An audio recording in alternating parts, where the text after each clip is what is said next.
Fala, meus amigos e amigas, 2025, um ano da promessa, um ano de realizações, tudo de bom para vocês. E nosso primeiro podcast do ano não poderia ser diferente, não poderia, ser diferente daquilo tudo que eu já programei e quis e quero e irei trazer para vocês, que é um pouco de polêmica, um pouco de informação, um pouco de história no nosso Qual Foi Aí. E nosso Qual Foi Aí de hoje, ele para mim é especial porque se eu estou aqui hoje sentado falando de política, transitando no meio político, se eu estou aqui hoje sendo reconhecido por algumas entidades políticas e tendo o respeito delas, eu tenho que agradecer essa pessoa. E essa pessoa é um grupo político chamado MBL, mas em especial ao Ricardo Almeida, que aqui está, que um dia na primeira manifestação na Barra, eu olhei aquilo ali e disse, bicho, eu quero fazer parte disso.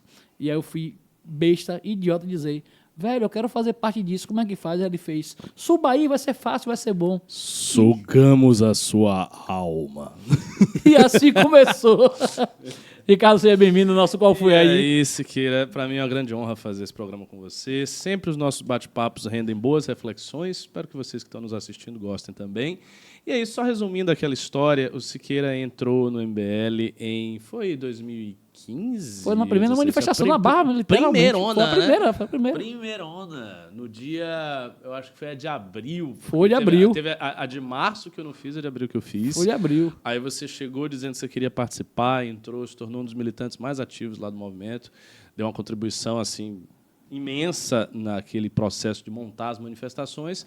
E depois eu estava muito ocupado, eu lembro disso. Eu estava muito ocupado, eu queria sair do MBL. Você queria sair do MBL? Eu queria sair do MBL. A gente não deixou você sair. Demasiadamente ocupado, estava trabalhando, dava aula, fazendo um monte de coisa. E aí eu falei, aí vocês ficaram insistindo, não saia. Eu disse, mas não estou conseguindo ser um bom coordenador, já não estou fazendo nada, está difícil. Aí eu transferi a coordenação para você e para o Eduardo Viana. E vocês se tornaram aí os dois coordenadores, fizeram também um grande trabalho na época. Mas tudo isso sobre a sua coordenação, tudo isso sobre seu olhar, sua batuta, porque era sempre o balizador de todas aquelas ações que nós tínhamos que tomar, até porque você foi um dos fundadores do movimento aqui na Bahia, você era a pessoa que era o principal elo de ligação com São Paulo, era um momento histórico do Brasil. Eu tenho honra de dizer que eu fiz parte do MBL, que eu escrevi pequenas linhas daquela história do Brasil, e também aqui na Bahia, porque a gente conseguiu fazer o impossível. Só que não disseram que era impossível, né? E a gente foi e fez, né? Exatamente.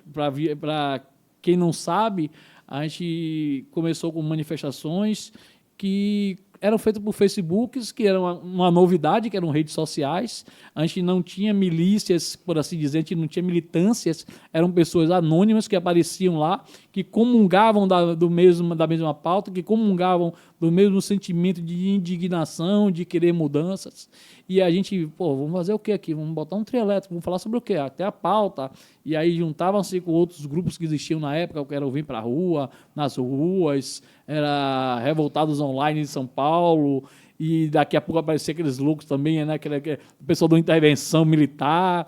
E existiam vários grupos, só que o MBL sempre foi o maior, mais organizado, apesar de tudo, comandado por um monte de jovens, né, que era o Kim, o Renan, na época o Holiday e outros mais.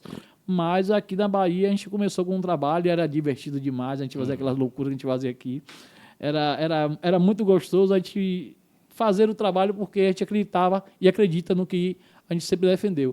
Claro que hoje eu não fazendo mais parte do movimento, mas não deixo de acreditar em muita coisa que o movimento ainda luta, batalha, só que a gente tem ciclos. Estou com 50 anos, fiz agora no dia 4, e eu acho que tinha que dar espaço, sair de uma maneira numa boa, não sair brigado com o MBL, não sair discutido com o MBL, sair de uma maneira numa boa, acho que tinha que dar espaço para pessoas novas. Você saiu de forma honrada, para dar espaço para pessoas novas, e uma dessas pessoas novas hoje é vereador de Salvador, coisa que jamais a gente pensava que conseguiria eleger um vereador em Salvador, vocês conseguiram eleger, né, no caso, um menino de 19 anos que está aí, vereador de Salvador, primeiro mandato, 4 dias aí, 8 dias hoje, não é isso? É 8 hoje, né? 8 dias que está aí como iniciando o mandato dele daí. Eu desejo a Sandro toda a sorte do mundo, toda a capacidade do mundo, o que ele precisar da minha pessoa, das minhas influências, dos meus conhecimentos, seja como pessoa, seja como uma entidade pública, política, seja lá o que for, até mesmo participar daqui do podcast, já está convidado para isso. E aí a gente vai falar um pouco da nossa história do MBL, né? A gente trouxe até a logo antiga aqui, porque a logo nova tá dando treta. Deixa eu ver a logo aí, daqui a pouco ela vai passar. Ela vai passar a logo nova, né? Aqui, essa é uma logo antiga. Eu acho que era essa logo na época que você entrou, Isso. né? Ó, a logo antiga, que ainda é a mesma configuração da que tem naquelas camisas antigas do MBL, que o Kim usava lá atrás e tal. Não, porque a gente mudou a logo e ele tá aludindo aí ao fato de que o Nando Moura ficou muito puto. O Nando Moura ficou muito puto porque houve a mudança do logo, aí começou a brigar com a gente por causa dele. A logo tá uma merda, essa logo nova, não gostei. Aí teve toda uma treta, a treta escalou, ele começou a atacar meio mundo de gente. Me atacou a Amanda, atacou o Arthur, atacou o Renato, atacou a galera toda e brigou. Mas sabe como é que é? Nando Moura é meio de lua, né? Ele briga, sei lá, daqui a pouco, há 6 meses, 1 ano, ele já tá de boa. Acho que falta Não sei qual é o caso, mas ele tava puto por causa da logo. Então temos aqui a logo antiga do MBL, velha de guarda. Depois a gente vai fazer um corte da logo antiga, mandar para botar o arroba do Nando Moura lá. Nando Moura, em homenagem a você, tá aqui a logo antiga que você gostava. Já que você não gostava da logo nova, você não se dispôs a pagar alguém para fazer uma logo melhor para a empresa dos outros, mas já está aqui a logo antiga para você parar de fazer isso aí. E aí, você tem muitas histórias da época, né, que a gente coordenava a MBL. Foi um momento assim muito marcante, especialmente aquele período ali das manifestações. Né? Foi um momento, como você bem disse, um momento histórico para a história da Bahia e do Brasil. Assim, a gente conseguiu fazer uma coisa que há décadas não se via, que era gente conservadora, gente de direita, gente liberal na rua, tomando as ruas e fazendo as maiores manifestações do Brasil e do mundo. E sem ter vergonha de dizer. Isso, que era uma coisa que não se via há décadas no Brasil. Acreditava-se até então, até aquelas jornadas de 2015, que a de esquerda tinha um monopólio das ruas, que ela era uma espécie de senhora das ruas e que só ela conseguia mobilizar as pessoas. E a gente demonstrou que não, que a gente conseguiu mobilizar muita gente. A maior de todas as manifestações foi de 2016. 13 de março de 2016, a gente botou 3 milhões de pessoas na rua. E aquela ali foi não apenas a maior manifestação da história do Brasil, como foi a maior manifestação do mundo no período. Foi a maior manifestação do mundo no período que a gente fez aquilo ali. E eu considero que aquela última manifestação foi uma espécie de golpe de misericórdia no governo Dilma. Depois dali já não havia mais nada para o governo Dilma fazer. A gente pressionou já no finalzinho com Operação Minerva, em cima da votação dos deputados. Conseguimos ter uma votação expressiva dos deputados na época do impeachment, depois o Senado só fez confirmar, e foi assim, uma grande vitória da direita.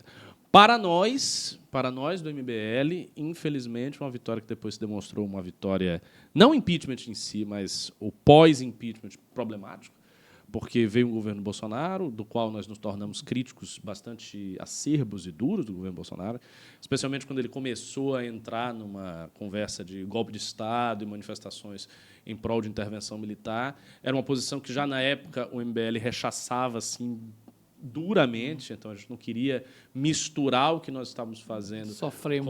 Sofremos com isso.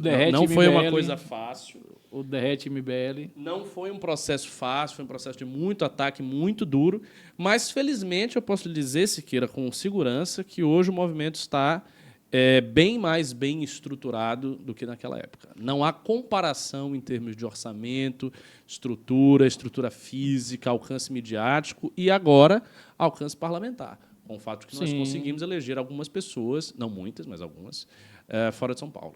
E isso é um marco. Porque, claro, eu lembro, passei por isso. Né? Claro, a dificuldade imensa que nós tínhamos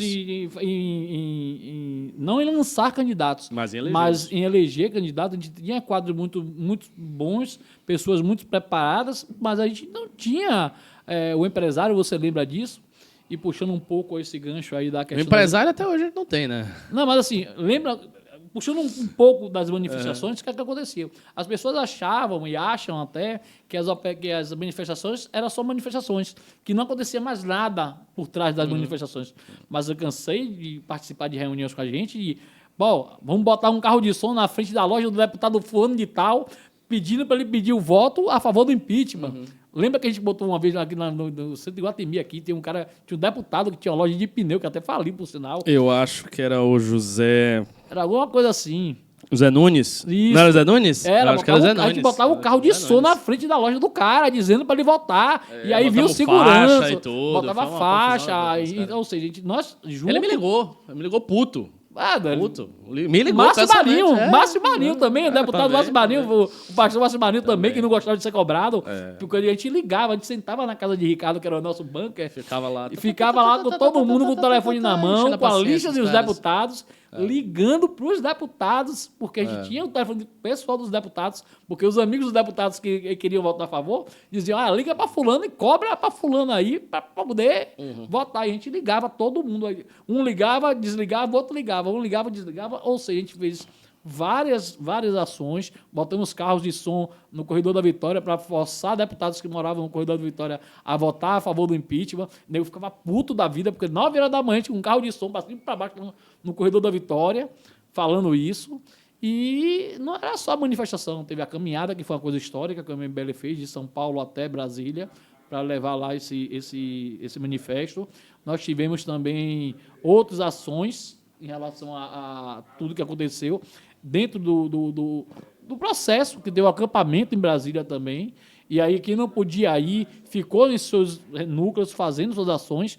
Me lembro de uma, meu irmão, aquela foi foda. Um dia que a gente chegou lá para colar aqueles adesivos na sede do MDB. Sim. Aqui em Salvador, que ele tomou uma carreira que de a segurança. gente correu assustado. Mas a melhor de todas foi a da Fonte Nova. Mas ali Lula já estava para ser preso. Mas ali a da Fonte Nova, foi depois do impeachment. A Fonte Nova foi o seguinte, para quem não sabe, foi um fato que esse rapaz aqui protagonizou, com o seu jeitinho discreto, seu jeitinho suave, Treteiro. a sua maneira diplomática de chegar. Melhorei pra caramba, hoje eu tô melhor. A gente fez o seguinte, rapaz, o Lula tava para ser preso, tava naquela situação e tava fazendo comícios ao redor do Brasil para conseguir apoio, angariar apoio, na prática era isso. E aí ele veio aqui para Fonte Nova, encheu de militante do PT, sindicalista da CUT, um monte de gente. E a gente colocou lá um carro, um trio elétrico na frente, pequeno, não era muito grande, mas um trio. E começamos a fazer discurso contra. Isso na porta da Fonte Nova. A Fonte Nova aqui, e dá-lhe militante.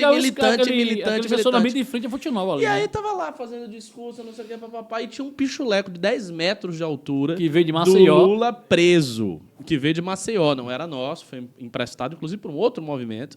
E ele nos emprestou esse pichuleco, a gente colocou o pichuleco e começou a fazer discurso. E aí, a certa altura do campeonato, Siqueira pegou o microfone... Só tem vagabundo! Sindicalista vagabundo! O quê? Meu amigo, a galera só fez descer lá. Desceu, eu acho que é mais de 100 pessoas, desceu pá de gente, um monte de gente. Porque foi assim. O que é que aconteceu? Vamos contar a história do início. Por favor, conte. O trio elétrico estava lá na frente da Fonte Nova, Lula estava indo para a Fonte Nova, e nesse meio tempo ele veio de Salvador e veio parando em alguns lugares.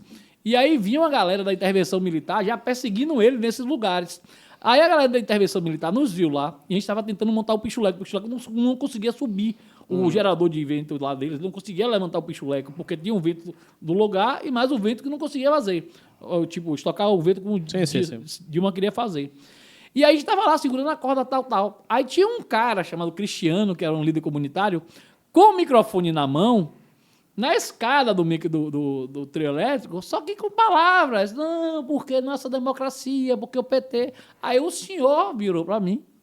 O senhor, sua pessoa. Foi eu que te impeli? Foi? E fez assim. Tome o microfone e vá lá dizer alguma coisa. Tá bom. Eu não lembro dessa. Mas foi você que mandou. Ele fala alguma coisa, Siqueira. A gente esse negócio.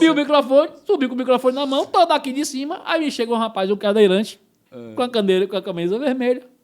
E aí gritando, uma mulher lá embaixo, não sei o que, desceu, falando que Lula era ladrão, tal.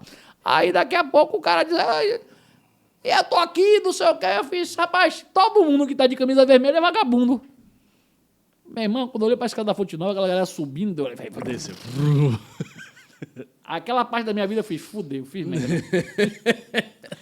E aí, quando eu olhei pro lado, tava Daniel, que fazia parte da gente, Eduardo Viana, tinha umas 5 ou 6 pessoas do trio elétrico, e o pessoal que eu achava na rua arrumava na gente, e tava tipo Matrix, irmão, os caras arrumando, e aí desviando. Eu levei um soco aqui. Não, você tava segurando a corda do bicho leco. Não, e eu levei um soco aqui. Foi. Eu lembro disso. Quando eu olho pro lado, procurando a galera, tá todo mundo deitado no chão e o trio elétrico andando. Eu fiz, porra, Ricardo tá ali segurando a corda do bicho leco. E a mulher mordeu, chegou isso aqui, isso eu nunca vou esquecer. Ela furou o pichuleco no dente. Parecia um cachorro louco, sabe cachorro quando tem raiva? A mulher chegou lá e se jogou assim, no pichuleco. E é uma lona grossa Meu aqui, Deus, gente. Aquilo é uma lona grossa. Não é um plástico, uma bexiga, era uma lona grossa, uma lona realmente, aquilo ali. Uma parada impressionante aquele negócio. E aquele dia foi assim, eu recebi 3 vozes de prisão no mesmo dia. O comandante da polícia chegou lá e disse, você tem que tirar o trio elétrico. Eu perguntei por quê. Por que não pode? Eu disse, eu tenho autorização para ter o trio elétrico aqui. Mas o governador não quer que você esteja aqui. Eu disse, o governador não manda na cidade. Ele me chamou de petulante, de insolente, que disse que ia me dar voz de prisão. Eu fiz, então você vai me prender e você vai ter que me dizer por que está me prendendo. Porque eu estou com o trio elétrico fazendo uma manifestação pacífica em rua com autorização. Aí começou a confusão no pichuleco, veio um cara do pelotão Águia e me deu a ver, mesmo a voz de prisão, dizendo que eu estava fazendo baderna. E eu perguntei por quê, porque eu não poderia estar ali. E aí ficou por isso mesmo, depois veio um outro soldado que me deu voz de prisão também, eu disse, esse é o terceiro. Daqui a pouco eu vou pedir música no Fantástico, porque já são 3. Eu vou pedir música porque toda hora vem um me dar voz de prisão que eu não posso estar aqui fazendo manifestação. E nesse dia tem vídeos, pode botar aí, pichuleco na Fonte Nova. A polícia montada apareceu, deram um tiro no pichuleco. A polícia deu tiro no pichuleco nesse dia. As pessoas desceram com tesoura, desceram com facas. Desceram com tudo. Tudo, porque foi anunciado que a gente colocaria o pichuleco na Fonte Nova. E eles foram para lá realmente armados e dispostos a não somente a furar o pichuleco, mas como a nos agredir também. Essa era não, né? Ainda continua sendo. Felizmente né? todo mundo acabou bem, depois teve uma confusão de pagar do pichuleco, como é que se resolveu. Enfim, as coisas se resolveram aí no final. A gente foi muito bem. Aí, passado isso aí que você falou, né? Veio a questão do Bolsonaro, que foi, para mim, o maior estelionato eleitoral que se teve uma grande decepção, né? Grande decepção. E aí a gente teve uma decepção porque, para mim, independente, não foi eu dizia sempre, podia ser o melhor presidente da direita, podia ser o pior presidente da direita. Para mim, foi o pior que a gente poderia ter eleito na época como presidente de direita. E aí eu me lembro bem, estava em Aracajibes, e aí inventei de fazer o enterro do PT na Universidade Federal, que virou um evento quase que nacional, que todos os núcleos foram fazer. Exatamente.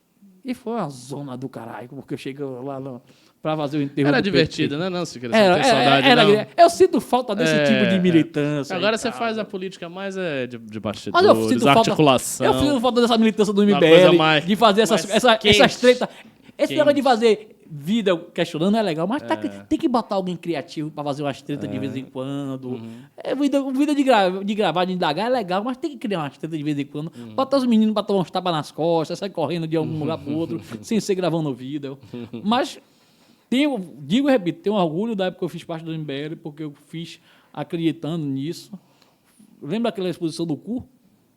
Do cu. Que teve naquela substituição que é dos alemães ali na Corredor No Goethe, lembro. Que eu fui parar na delegacia.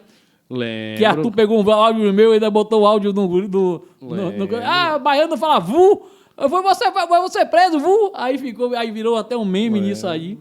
Então, assim, foram várias e várias coisas que eu fiz. Deu um relógio quebrado para Jacques Wagner, que a gente gravou também, esse relógio quebrado para Jacques Wagner lá, que ele tinha tido os relógios presos em relação a isso.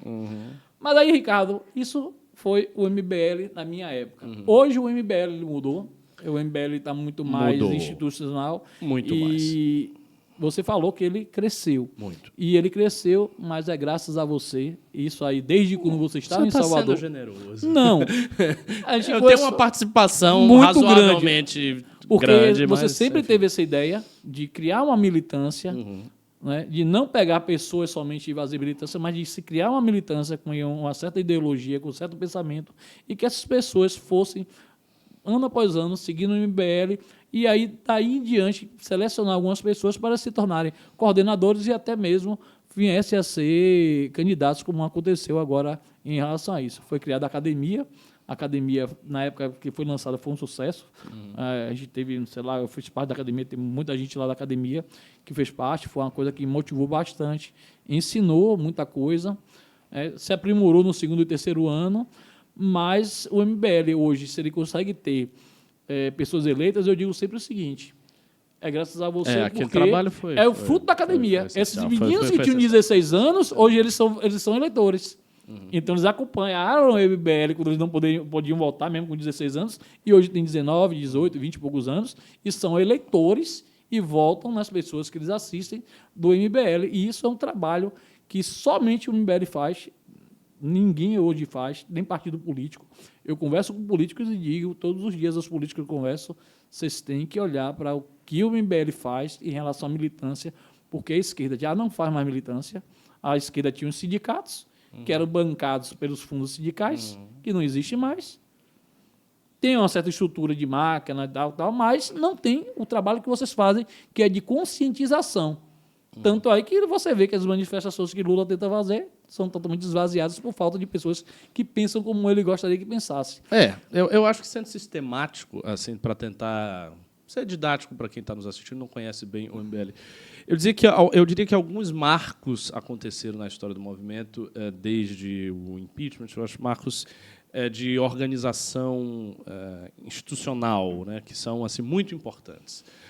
Um desses marcos que você está comentando é justamente a Academia MBL de 2020, que foi uma iniciativa de preparação de uma militância que já existia, a gente tinha uma militância, mas essa militância ela fazia um trabalho orgânico, mas, ao mesmo tempo, não muito organizado em 2015 e 2016, muito por força dos ventos históricos que ali estavam soprando e que levavam as pessoas patriotas e antipetistas a se congregarem e a se organizarem contra o PT.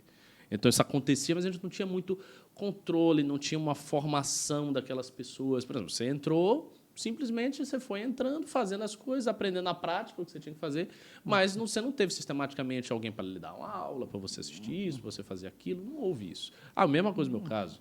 Eu entrei, não sabia fazer absolutamente nada, fui aprendendo a usar o Facebook, aprendendo a divulgar coisas no WhatsApp, virei militante desse jeito. Quando a academia surge, a gente monta um curso preparatório de militância mesmo, com disciplinas teóricas e práticas. Então, tem aí a história do pensamento e do que o MBL já fez, tem as minhas próprias aulas de filosofia política, dado que essa é a minha área. Tinha aulas de direito, aulas sobre petismo, aulas sobre liderança, aulas sobre comunicação, aulas sobre memes. Uma série de aulas, um conjunto de aulas práticas e teóricas para formar essas pessoas e, principalmente, um arcabouço meio que escolar. Né? A gente tinha um ano letivo que ia de março até o congresso anual do movimento, que ocorre em novembro. E aí, nesse ano letivo, as pessoas tinham que fazer uma série de atividades. Então, essas atividades incluíam fazer vídeos de questionamento, que a gente chama de fazer uma Mamãe Falei, escrever redações, montar projetos de lei, fazer uma série de coisas. E, com esse trabalho, a gente conseguia filtrar quem eram os melhores. Então, algumas figuras que se tornaram porta-vozes grandes do movimento acabaram despontando nisso aí. Por exemplo, o Costenaro. O Costenaro é um cara que é conhecido, um porta-voz grande no Rio de Janeiro. Ele foi aluno da academia, ele tinha que fazer lá as atividades de vídeo. Ele fazia muito bem, começou a estourar, o núcleo do Rio de Janeiro pegou ele para fazer isso, ele começou a fazer isso para o núcleo, o perfil pessoal dele começou a crescer, e foi isso. Aí o Costenaro pintou na estrutura do MBL desse jeito. Assim como o Costenaro, outras pessoas apareceram assim. O Sandro é o caso. Ele foi lá, ele apareceu, quem é esse cara? Papapá, ele chegou, aí fez um vídeo que explodiu, depois ele fez um debate em que ele foi muito bem. Aí, você botou uma lupa no cara, esse cara tem talento, ele tem jeito para gravar vídeo e tal. Então, as pessoas começaram a aparecer nisso porque elas tinham que fazer as atividades que eram obrigatórias, eram como atividades curriculares, num currículo mesmo. Sim. Que a gente montou. Então, esse foi o primeiro marco. Essa academia durou 3 anos. A partir dela, a gente fez uma série de coisas. Entre as iniciativas, montamos um grupo de porta-vozes, em que todos os porta-vozes do MBL, da Nacional e fora da Nacional, se reúnem ali e eles tinham metas de like, de conseguir engajamento, então eles tinham que conseguir aquilo ali para se manter no grupo de porta-vozes. Isso fez com que eles se estimulassem mutuamente muito para conseguir obter aquelas metas ali. E, por consequência, os seus perfis cresceram e, por consequência, eles se tornaram competitivos para disputar uma eleição que ainda, no nosso caso, no caso do MBL, ainda depende muito de presença de rede social. O principal instrumento que os nossos candidatos têm para a sua própria divulgação é a rede social. A gente não tem máquina ainda, você não trabalha com voto de máquina ainda, mas essa é outra coisa que eu quero conversar aqui, que eu acho que, no futuro, a gente tem que, de alguma maneira, adaptar o trabalho de máquina à nossa realidade. Mas esse foi um marco. A Academia MBL foi um marco. Alguns outros marcos aconteceram desde então, como, por exemplo, o Clube MBL, que eu considero o marco mais importante em termos orçamentários do movimento. É aquilo que mais é lucrativo para o MBL. E o clube foi o seguinte, foi uma ideia que surgiu da conversa entre eu, o Carratu, o Renan e Ian. O Carratu tinha sempre uma queixa, uma demanda. O Carratu, para quem não sabe, é um rapaz que trabalha nos bastidores do MBL. Vendedor de Herbalife. Vendedor de Herbalife. Uma figura meio que folclórica ali no movimento. Já foi coordenador de núcleos. Ele trabalha nos bastidores. E ele cuidava de um site que era uma parte da nossa estrutura que era chamado de Contribua. Um site em que você ia lá e você contribuía com um determinado valor. Porque, ao contrário também do que se propala por aí, nós não temos doações vultuosas. Dos irmãos a gente Koch. não tem, né, nem de irmãos Koch, nem de empresariado brasileiro, a gente não tem grandes doações. Nós não temos players econômicos grandes que metem 100 mil reais por mês. Não tem. Isso não acontece. Então, aonde a gente extrai a nossa fonte de renda é mais nas contribuições menores e pulverizadas de um monte de gente que acredita no projeto. É assim que a gente tem o dinheiro, de fato. Não estou inventando. É de fato assim. E hoje está mais fácil. Antigamente era pior. Então, né? mas está mais fácil por causa desse trânsito. Por que era pior? A gente tinha o Contribua, mas o Contribua era um site de contribuição, em que você chegava lá e contribuía com o valor que você queria. E o Carratu disse uma coisa sábia, que as pessoas contribuem mais quando você está entregando alguma coisa para elas, não simplesmente mantendo um site de contribuição. E aí surge a ideia, o Renan entender, não, vamos criar aqui um negócio para entregar relatórios. Tal. É o protótipo, né, a semente do Clube MBL. E aí o Clube MBL vira uma grande fonte de informação com relatórios mensais, com vídeos para o Clube MBL, lives no Clube MBL, um grupo de Telegram que joga lá bastidores de Brasília, um monte de coisa. Aí a gente recruta várias pessoas da academia que escreviam bem para se tornarem redatores do Clube MBL. A gente pega essas pessoas, elas começam a redigir o Clube MBL. Um monte de coisa vai sendo feita ali, documentários, relatórios, etc., etc., e se consolida como uma importante fonte de manutenção financeira do movimento. Hoje a gente tem mais de... Não vou dar um número exato, que eu não sei, mas eu acredito que já deve ter batido 8 mil assinantes do clube, sendo que o ticket médio é cerca de R$30. Daí você faz o cálculo e dá mais de R$200 mil. Fora a academia, fora a valete, fora as coisas. Então, hoje, nós temos um orçamento no movimento que é robusto. Um orçamento assim, que dá para fazer muita coisa, dá para investir, e a gente tem periodicamente investido. O outro marco, sobre o qual a gente pode comentar rapidamente, é a revista Valete. Uma pena que eu não estou com uma revista Valete aqui em Salvador. Se eu tivesse, eu entregaria, daria de presente a você, se queira. Então, vamos fazer o seguinte. Vamos fazer o seguinte. Vamos fazer o seguinte. Você vai mandar uma revista Valete e eu vou fazer um sorteio da revista Valete para quem comentar. Pronto. Me lembre disso, então eu mando, pego o seu endereço, mando exatamente. A revista Valete será sorteada. Manda umas 2 ou 3, uma coisa assim. Vamos sortear 3 revistas Valetes aqui. Pronto. Para quem mais comentar no vídeo. Pronto. Aí a gente já faz esse esquema aí, eu já trago as revistas Valetes e ele sorteia. E o que é a revista Valete? A revista Valete é uma revista impressa de cultura da direita. Havia, para quem acompanha a direita, aquele projeto do Olavo de Carvalho, que deu errado, de renovar a cultura brasileira, coisa e tal, que foi um projeto, no fundo, em bases frágeis, e que, enfim, não frutificou. E havia uma demanda, e ainda há uma demanda, de produção cultural da direita. E, a partir dessa demanda, a gente teve a ideia de criar uma revista impressa, e aí a revista foi montada, e hoje nós temos vários intelectuais interessantes aí que escrevem, pessoas de boa formação.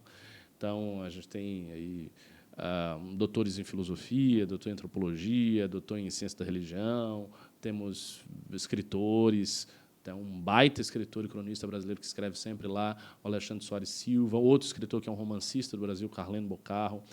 Então, a revista se tornou um espaço para que a cultura mais refinada que existe, mais sofisticada que existe na direita, produzida por pessoas da direita, seja veiculada. Isso é a revista. E aí ainda veio outras coisas. Veio o Livro Amarelo e veio principalmente... O Livro Amarelo... Só resumir bem rápido, para não ficar aqui também muito dissertando sobre as coisas todas. O Livro Amarelo é basicamente uma série de livros que nós temos para expor o nosso planejamento de futuro, planejamento de Brasil, para a gestão das áreas mais sensíveis da administração pública brasileira, a exemplo de defesa, segurança pública, infraestrutura, ciência e tecnologia, assim por diante. Seria mais ou menos um esboço do que seria o Brasil perfeito. É, exatamente. Um esboço do que seria um plano de governo ideal, de acordo com a nossa concepção. É uma iniciativa que reúne mais de 100 estudiosos nessas várias áreas. E essas pessoas que são voluntários, que têm o mérito de fato, escrever o Livro Amarelo, sob a minha orientação e sob a orientação geral da Nacional. E, fora tudo isso, eu acho que o maior de todos os marcos, e esse eu acho que merece a gente bater papo, é o partido. Né? Estamos com o horizonte de encerrar a montagem do partido. O partido vai sair. Então, todas as pessoas interessadas... Vamos aqui fazer esse corte. Não, Ricardo bate o martelo que o partido vai sair para 2026. Sim, para a eleição de 2026, mas o partido vai sair em 2025. Vai ser neste ano. Todas as pessoas aí da política baiana, que eu sei que acompanham o Siqueira, que pegam, assim, veem Siqueira e que sabem do prestígio dele, podem ter certeza, vocês aí, agentes políticos, o Partido Missão estará pronto. Isso é um fato dado. Nós temos as assinaturas, nós temos a validação está acontecendo. Então, assim, não tem a menor chance de ocorrer... Eu não acredito que vai... A não ser que ocorra algum cataclisma, alguma coisa... Alguma pandemia que Deus me guarde. Enfim, fora isso, é certo que isso vai acontecer. E, a partir do momento que tiver o partido, nós teremos um outro tipo de trabalho na política. Um trabalho que vai envolver escala como o MBL nunca teve, o que, para mim, é muito desafiador. Muito desafiador. A gente vai entrar tipo, uma nova fase. Sabe? Tudo que fez nesses 10 anos...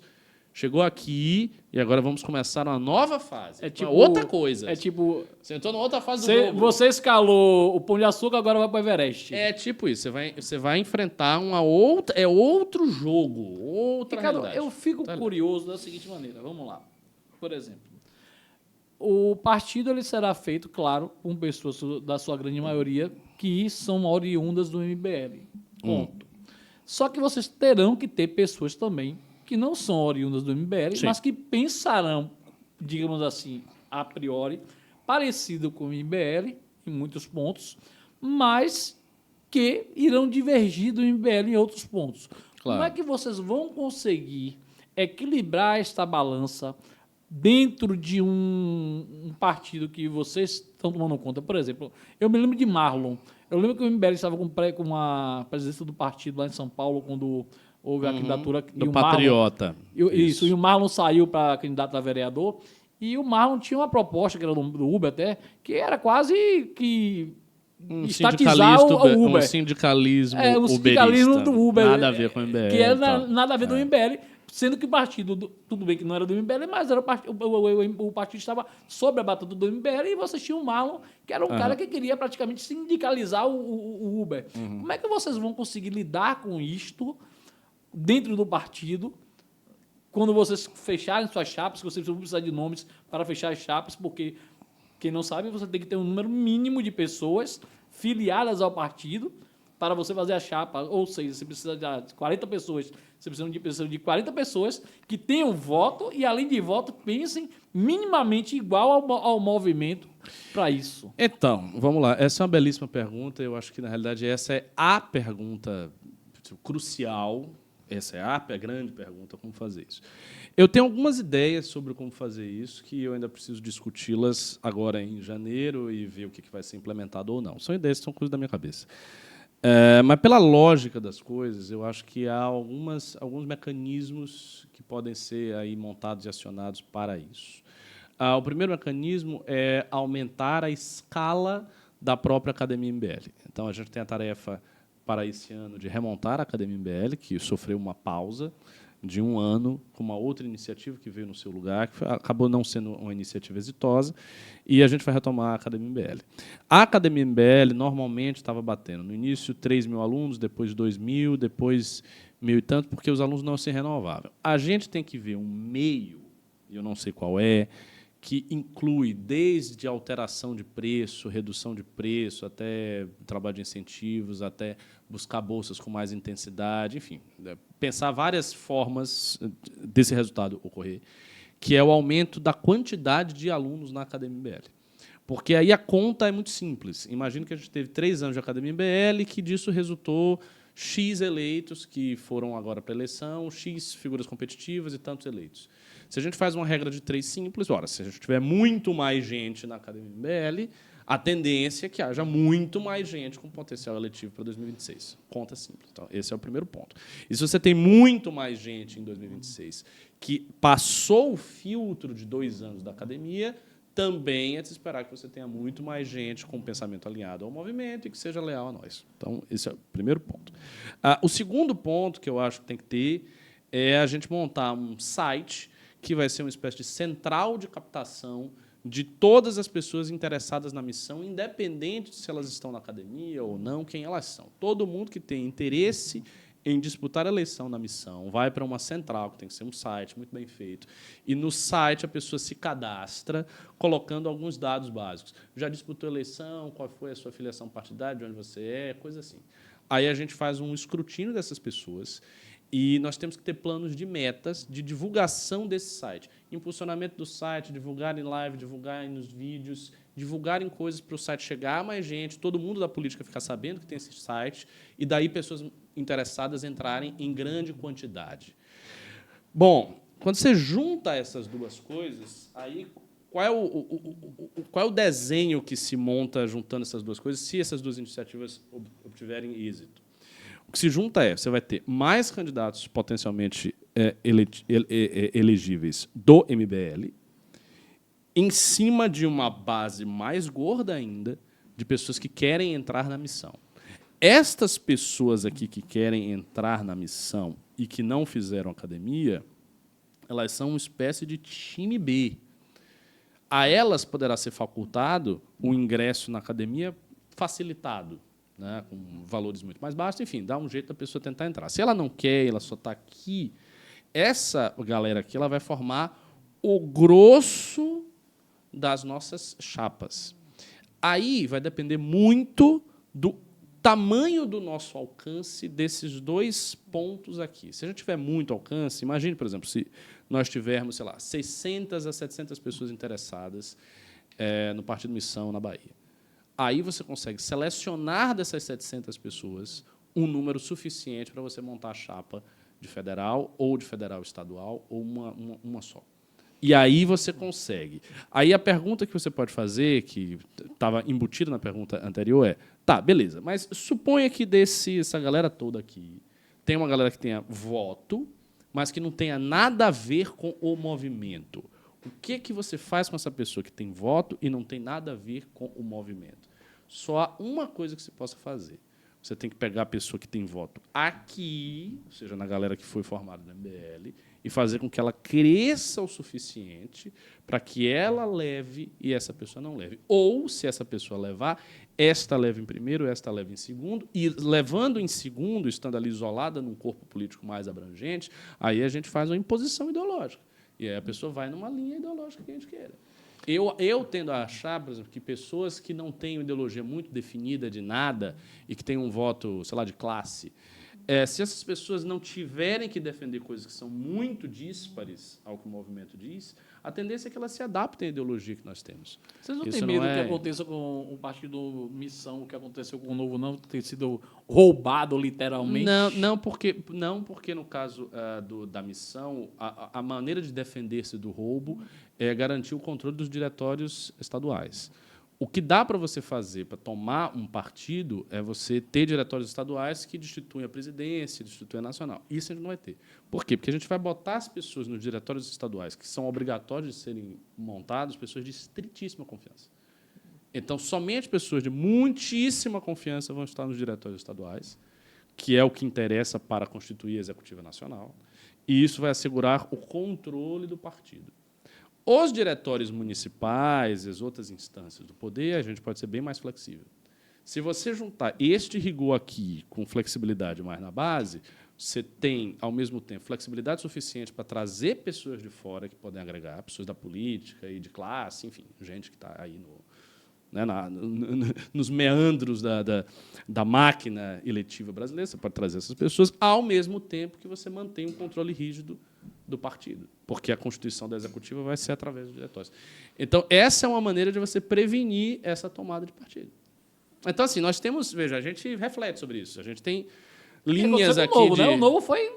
o Novo foi, mas o Novo não teve nada disso. O que aconteceu com o Novo foi justamente o contrário. Você tinha uma liderança política que era, certamente, ingênua, que era o Amoedo, com diretórios estaduais que serviam ao Bolsonaro, porque essas pessoas elas precisavam do voto bolsonarista, então elas baixavam a cabeça e serviam ao Bolsonaro. Então, esse é o esquema.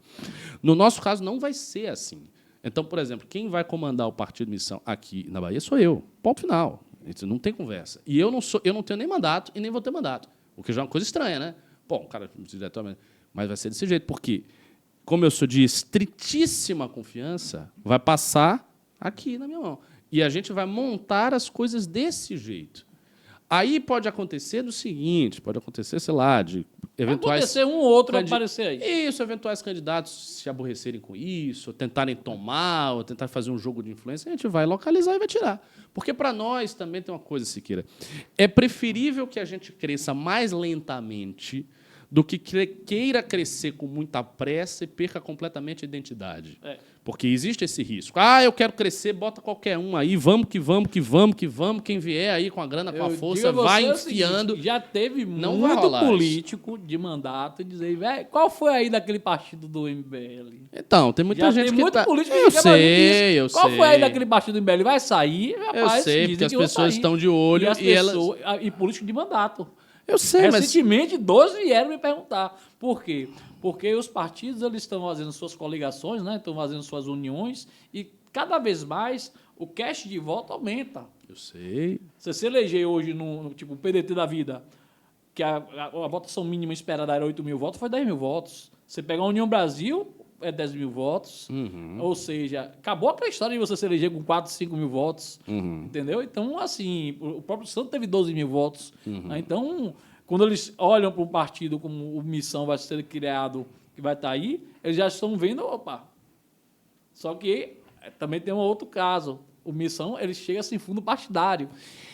Mas é porque eu acho que eles não... Tem uma coisa também, um grande ceticismo por parte dos políticos de mandato, da pessoa da velha guarda da política brasileira. Essas pessoas elas não acreditam que seja possível fazer absolutamente nada contrário às práticas que são vigentes. Elas não acham, elas acham que isso é uma grande bobagem, que você está perdendo tempo, que é uma inutilidade e tal. Bom, eu não sei realmente se é possível pegar um país como o Brasil, que está neste nível de decrepitude, corrupção generalizada e problemas em todas as esferas. Eu não sei se é possível pegar isso aí e restaurar este país. A gente quer fazer isso, nosso horizonte de trabalho é esse. Tudo que a gente faz é para isso. Mas eu não sei se isso é possível ou não é possível. Mas o fato nós não vamos abdicar de manter a nossa linha. Então, nenhum político de mandato vai pegar o partido para si. Isso não vai ter a menor possibilidade de acontecer. Simplesmente então, a Executiva Nacional não vai. Políticos de mandato esqueça isso. Que acham que vão chegar lá e vão dizer partido bonitinho. Agora é meu.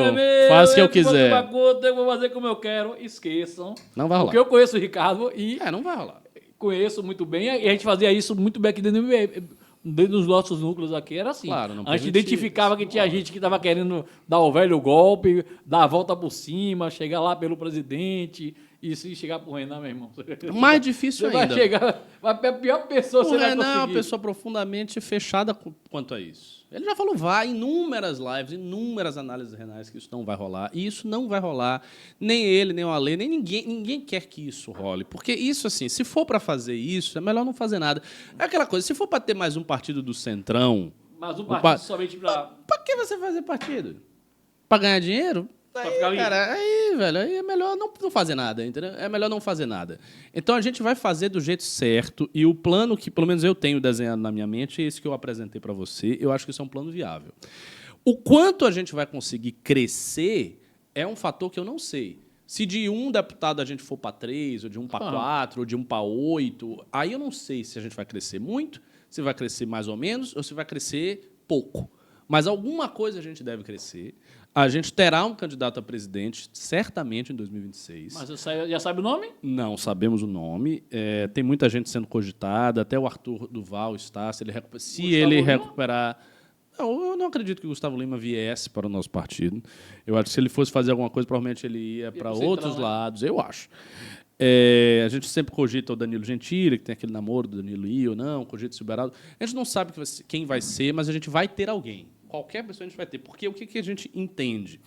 Nós entendemos que um candidato a presidente que tem um discurso forte e que venha com uma opção ideologicamente muito definida, num voto... Porque, veja, o voto mais ideológico que tem é para presidente. Sim. Depois é para Senado, e aí vai. O voto menos ideológico é para vereador. Porque você pega o vereador... Aqui em Salvador ainda tem voto de opinião. O vereador é poda de árvore, asfaltamento de rua, posto de saúde e vaga em colégio. Aqui ainda tem voto de opinião, porque o Sandro teve voto de opinião. Mas você vai para os rincões do Brasil, né, os grotões... Esquece, o vereador não tem voto de opinião, o prefeito geralmente não tem voto de opinião. Ele não sabe nem o que é voto de opinião. Exatamente. Então, vai começar a aparecer o voto de opinião lá no deputado estadual, no deputado federal. Quando você vai subindo e a visibilidade vai se tornando mais abrangente, vai incluindo cidades, conglomerados urbanísticos que têm uma população mais letrada, que acompanha redes sociais para a política do jeito que se acompanha na direita, aí você começa a ter o voto de opinião. Então, a tendência é que haja muito voto de opinião na eleição para presidente.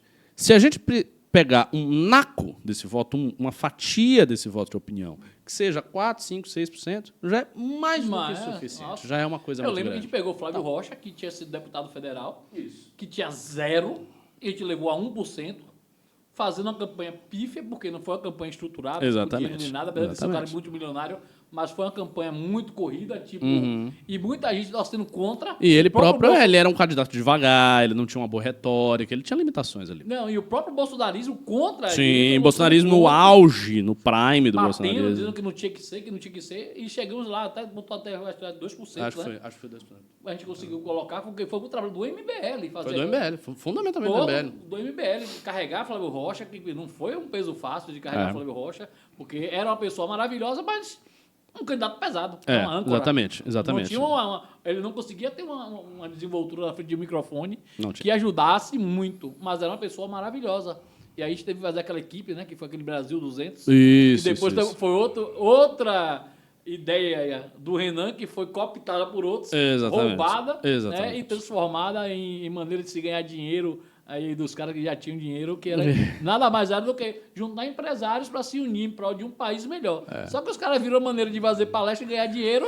Virou um clubinho de empresários aí, Brasil, tocado pelo Caneta. Nem sei se hoje existe o Brasil. Acho que enfim, não sei qual é o caso dessa iniciativa. Mas no nosso caso específico, Siqueira, a ideia é essa. A gente ter um candidato, ter um discurso forte, conseguir pontuar nesse candidato, ter um share grande da academia reformulada e ter um share mais gordo de alguma central de captação de pessoas interessadas no partido de missão e mantendo o controle dos diretórios estaduais e o controle da executiva nacional. Tendo esse esqueleto e não saindo dele, aconteça o que for, aí a gente vai ver se a gente vai crescer muito, pouco ou nada. Eu acho que é impossível. Eu acho que é ou pouco, ou médio, ou muito. Eu não vejo como a gente chegar em 2026 e não ter pelo menos 2 deputados federais. Porque é muito simples, a conta é simples. A gente tem um. Nós temos um. Se a gente for de 1 para 3, não é, meu Deus, de 1 para 3, agora vocês vão mandar no Brasil. Claro que não, essa é pequeno, mas é 300%. Claro. Então você vai crescendo, entendeu? É tipo uma galinha... aquele discurso, né, de grão, galinha enche o papo. Então, você vai lá, você vai crescendo, a gente tem que crescer, mirar em crescer muito. Não der para crescer muito, vai crescer um pouco. Crescer um pouco já está ótimo. Aí vai para a próxima eleição, fazendo a mesma coisa, buscando mais escala. Mas foi assim que vocês chegaram a 13 vereadores. Exatamente.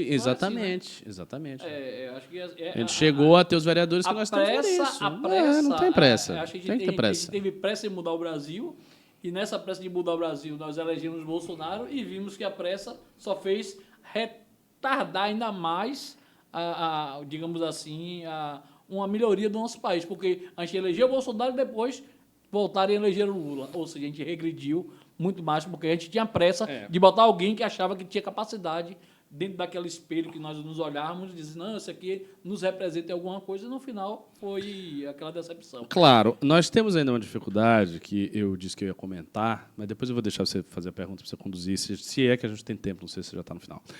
A gente tem uma dificuldade que é o seguinte, nós temos um certo domínio, um domínio técnico de como fazer a formação do voto a partir das redes sociais. A gente sabe o que funciona na rede social, como viraliza, a gente entende disso. É uma área que nós temos compreensão, nós temos know-how. E dá para reproduzir, porque você tem know-how, você consegue reproduzir. Nós, entretanto, não temos know-how de como crescer na máquina. E uma demonstração da ausência do know-how do MBL quanto a isso é o fato que a gente não tem máquina.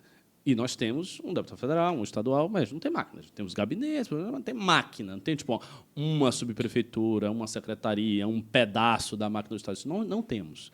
O que eu acho que é vital para nós? Aprender como operar na máquina.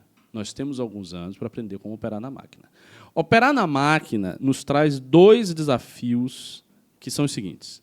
O primeiro desafio é: não é fácil operar na máquina quando você precisa estressar o tecido ideológico atacando pessoas com muita dureza.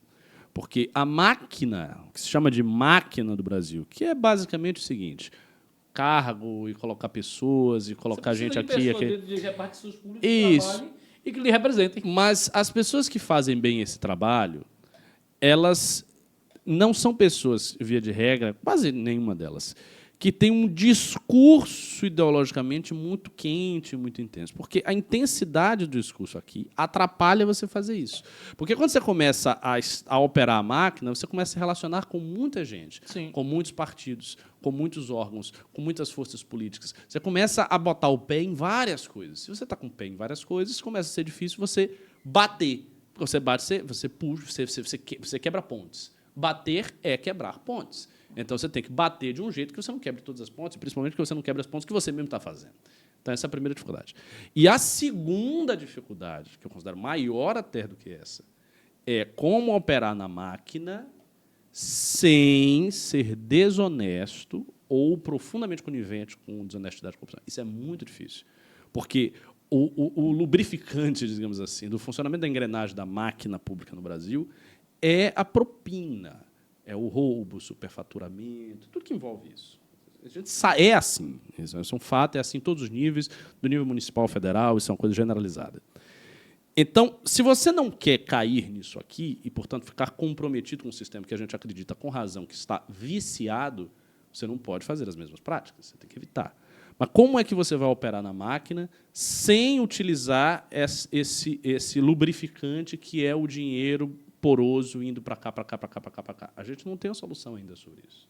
Mas nós temos que pensar meios de fazer isso de alguma forma, o que não é nada fácil. Não. Por isso, tanto que eu insisti, e fico feliz de ter vencido essa discussão, que era a insistência para a utilização dos fundos eleitoral e partidário, de tudo que tivesse. Por quê? Porque eu acho que nós temos que estar... Imagine que a lei é isso aqui. Esse é o limite da lei. Essa aqui é a linha da lei. Você tem que estar grudado. Você não pode fazer nada a menos do que a lei. Não tem isso. Mas a lei permite e eu não quero. Não faça isso. Se a lei permite, vá no extremo limite da lei. Faça tudo o que a lei permite. Ou seja, utilize toda a sua margem de ação para que você possa ter mais poder dentro da lei. Porque dentro da lei você já está em desvantagem, porque as pessoas estão utilizando a margem fora da lei. Elas estão furando essa margem o tempo inteiro. Eles estão furando o tempo inteiro e estão se assegurando, por meio justamente da operação da máquina, de que elas não sejam pegas, colocando gente de influência delas no Ministério Público, em tribunais de contas, etc. Elas estão se cercando ali de garantias que, às vezes, caem, e, sobretudo, quando um grupo rival consegue pegar e aí arranca as suas garantias e te prende ou te faz alguma coisa, para você não ser derrubado. Então, estar na margem estrita da lei já é estar em desvantagem. E a ideia é, como estando em desvantagem, estando nessa situação com o voto teológico, a gente vai operar a máquina? Não sei. Nós temos que aprender, nós temos que começar a fazer, a gente tem que ter, sabe, ao fazer, nós temos que adquirir a perícia de fazer isso. E eu considero que essa é uma das coisas mais importantes que o MBL tem a fazer aí nos próximos anos. Vocês hoje têm vereadores eleitos, né? Vocês vão ter que aprender na prática isso. Exatamente. Conversando com outras pessoas que fazem isso, mas que não se corrompem. Porque eu digo o seguinte, eu não sou contra a pessoa estar dentro da máquina, indicada por um vereador, por um deputado, mas que esteja trabalhando por ela. Ela tem que Ela tem que estar trabalhando. E essa pessoa trabalhando... Até porque existe uma máquina, alguém vai estar ali dentro. E outra, essa pessoa trabalhando, ela trabalha para o parlamentar. Exato. Ela é a referência do parlamentar ali dentro. Isso não é crime, não, viu? Isso não é nada demais, não. É alguém que é capacitado, seja na secretaria, seja na superintendência, seja onde for, seja na própria prefeitura bairro, para que essa pessoa esteja ali e quando chegar para atender e dizer assim, olha, o vereador, tem uma rua aqui que precisa ser asfaltada. O vereador Sandro vai comparecer, Exato, vai estar lá, exatamente. vai olhar como é que vai ser feito, vai conversar com o prefeito do bairro, Exatamente. que é uma pessoa que muitas vezes é uma indicação dele, porque é uma pessoa capacitada para aquilo, que é moradora do bairro, que é uma pessoa que conhece as ruas, as vielas. Então, e é isso que vocês têm que aprender. E, para aprender isso, acima de tudo, vocês vão ter que conversar e dialogar. E aí é que você falou. Não tensionar, porque quando você tensionar, as pessoas vão dizer, irmão, você tensionou aqui, então o machado, quando vier, vem para você. Eu tenho para mim que o tensionamento ele deve ser muito bem direcionado. Por exemplo, aqui na Bahia, que isso é obviamente uma sugestão, porque quem vai decidir os rumos do mandato é o próprio vereador Sandro, junto com a Nacional, evidentemente, mas ele tem assim, uma boa margem de liberdade de ver o que ele vai fazer, quem ele vai bater, quem não vai bater, essas coisas. E ele e a própria equipe dele, o chefe de gabinete dele, o Andrei, enfim, o pessoal que está aí ao redor dele. Mas eu falei já isso com eles, né, com o núcleo, que deve se concentrar num alvo ideológico da esquerda baiana mesmo e deixar quase todo o resto de fora. Eu não acho que a ideia de você sair por aí tensionando relações de forma generalizada seja uma ideia prudente. Arthur fez na época, né? Não acho. Eu acho que as pessoas que fazem isso elas serão visadas demais. E, principalmente, quanto mais você sai dos centros e mais você vai para o lugar em que o peso da máquina é maior, por exemplo, aqui já é bem grande, no interior da Bahia, no interior do Maranhão é bem maior.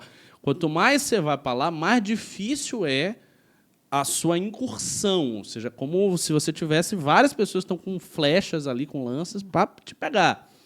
Então, você tem que ser prudente, você tem que ter inteligência política. Quer que eu diga uma coisa a você? Essa é a linha, entendeu? Jogo combinado é jogo jogado. Pois é. Às vezes você sobe no púlpito, faz um discurso sobre uma certa pauta, mas aquele discurso foi combinado antes de ser falado. Eu acho que... É tipo... eu acho que não precisa... Explicar mais eu sei o que você está dizendo. Por exemplo, eu preciso bater nesse ponto aqui, porque é da minha base. Isso aqui eu não vou votar a favor, eu não vou, digamos assim, eu sou contra. É como o que me falou, que o silêncio dele vale mais às vezes do que o discurso, eu sou contra, mas eu vou fazer um discurso contra isso aqui, não contra a pessoa. Também. É uma maneira. O discurso ele não tem que ser a pessoa, e sim ao que está sendo votado. Você pode deslocar o foco da pessoa. Tem várias maneiras de fazer isso. Que ajudaria muito. Uma das coisas é que eu acho que você tem que concentrar em certos alvos. Sim, claro. Eu acho que o MBL Bahia como um todo, eu não estou nem falando de Sandro, eu estou falando da gente enquanto grupo político. O MBL Bahia tem que, por vocação e por tradição, ser uma oposição ao PT. Sim. O PT está governando esse Estado há vários e vários mandatos. Né? Vários e vários mandatos. E, assim, a gente vê o resultado desastroso do governo do PT aqui no Estado da Bahia. Para mim, é assim, indiscutível que o PT não é um bom governo. Pois bem, a gente tem o maior adversário de todos, que é o próprio PT. Então, acho que concentrar as fichas em bater no PT, expor o PT, é uma coisa muito importante. Eu acho que é uma coisa que, inclusive, cacifa e fortalece o nosso grupo para qualquer um que venha querer disputar contra o PT, seja no governo, seja na prefeitura, porque isso vai acontecer. E eu acho que essa é uma vocação do MBL Bahia, a gente tem tradição disso, o PT é nosso adversário nacional. O MBL nasceu antes do PT. Então, assim, isso aí, para mim, é a linha mestra e deve ser a linha mestra de todos os mandatos. Uma forte oposição às esquerdas. O Renan vem dito, e ele vem dizendo, e ele disse isso numa entrevista, que o Centrão é um grande... E é verdade, o Centrão é um grande problema, mas eu não acho que a gente tenha pescoço grosso o suficiente para simplesmente chamar todo o Centrão brasileiro para o pau, porque o Centrão brasileiro corresponde aí a quase totalidade da votação do Brasil. Então, eu acho que é se concentrar nos adversários ideológicos, marcadamente ideológicos, se fortalecer, fazer esse trabalho que eu descrevi e daí engrossar o pescoço para novas Você sabe aventuras. o que eu aprendi no MBL? Sabe o que eu aprendi no MBL? A escolher minhas lutas. Não é? Quando você aprende a escolher suas lutas, a coisa funciona. Você bate melhor e não apanha. Né? Você sabe onde você vai bater, Pois você é. sabe a quem você vai atingir e você sabe que o resultado será maior. Quando Pois você é. escolhe muito adversário, Pois você é. vai apanhar de todo mundo o tempo todo em Exatamente. relação a isso. Ele não falou, não? Bom, Pronto. oi? Ah, Acho que sim. você se animou. Ah, você- me animei, eu fico aqui, né? Então, assim, é escolher as lutas, porque quando você começa a querer bater em todo mundo, você termina apanhando de todo mundo e termina não tendo aí um êxito naquilo que você quer, porque você tem que se defender o tempo todo. Então, você recebe processo de todo mundo, você recebe pancada de todo mundo, você não, às vezes, não vai ter direito de resposta de todo mundo, e você termina se perdendo nas suas lutas que você quer. Ricardinho, a gente vai ter um compromisso agora, Sim, né? claro. Vamos Eu lá. quero agradecer a você a sua presença. Quero deixar mais uma vez claro aqui que tenho muito orgulho de ter feito parte do MBL no tempo que eu estive. Eu acreditava e acredito ainda em muita pauta do MBL. Eu acho que o MBL tem muita gente ainda dentro do MBL que tem boas, realmente, intenções.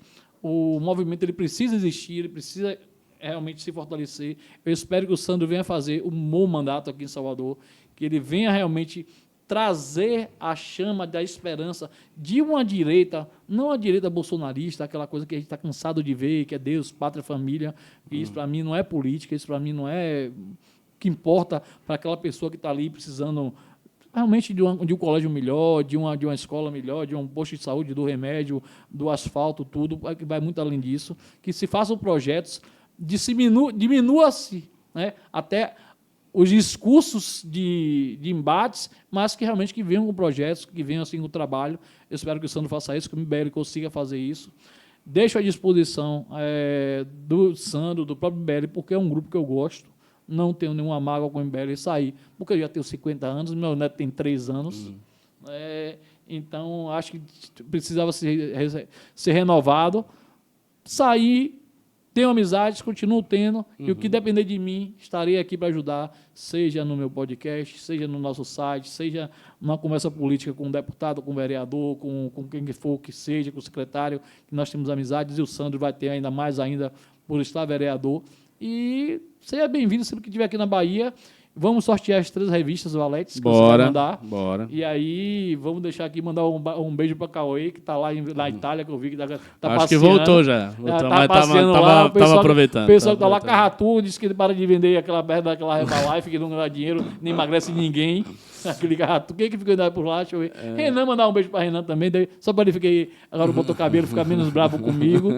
O Arthur, que é uma pessoa que eu gosto de paixão, que nem se fala. Né? O Guto Zacarias, que eu não tenho muita aproximação, mas que também vem acompanhando, vem fazendo um bom mandato lá. Grande mandato, um grande Amanda descoberta também, ali, Guto. Amanda, que vai começar agora também, né? Que já começou agora também, que Deus abençoe ela no mandato dela, que fez aquela caminhada que ela fez Pra Aparecida. até Aparecida lá, que ela né? também tenha esse mandato abençoado lá e também que ela consiga galgar as conquistas que ela busca ter para uma cidade de São Paulo melhor. E você seja sempre bem-vindo à sua terra natal, sua esposa, sua filhota, que eu não vi ainda. Eu lembro sempre dos vídeos. Precisa ver que ela já está grande agora, já está com imensa, 6 anos. 6 anos, né? 6 Eu lembro do vídeo, eu carregando ela no meio do Ela congresso do MBL, ela era bebezinha, pequenininha. agora já tá ela menininha, dando risada, já tá menininha, já tá não consigo esperta. carregar, já tô velho, eu não consigo carregar. Para com isso, querido. Mas seja bem-vindo, Ricardo, fica à vontade para se despedir. Bom, e sempre que o MBL precisar e você precisar, estaremos aqui. Tá, agradeço eu assim os seus votos de confiança e gentileza e lembrança, né, do que a gente fez aí no grupo. E, com certeza, vindo de novo, podendo participar aqui do podcast, de qualquer iniciativa que você tenha, eu estaria aberto para participar. Espero que vocês que estejam nos assistindo gostem desse programa, procurem conhecer o trabalho do MBL, Procurem conhecer o trabalho do Sandro Filho. Sigam o Sandro Filho nas redes, me sigam nas redes. Eu não sou um cara de postar muito, sou mais low profile, mas é Ricardo Almeida MBL no Instagram, Ricardo_MBL no Twitter, onde eu posto mais. Professor Cabum, mas não está escrito Professor Cabum, está escrito desse jeito. Mas eu também sou conhecido como Professor Cabum. Então, eu só queria agradecer, muito obrigado pelo convite, e se tiver um outro, estarei aqui de volta. Só é você daqui da Salvador. Aí sim. Você está em Salvador, está convidado. Maravilha.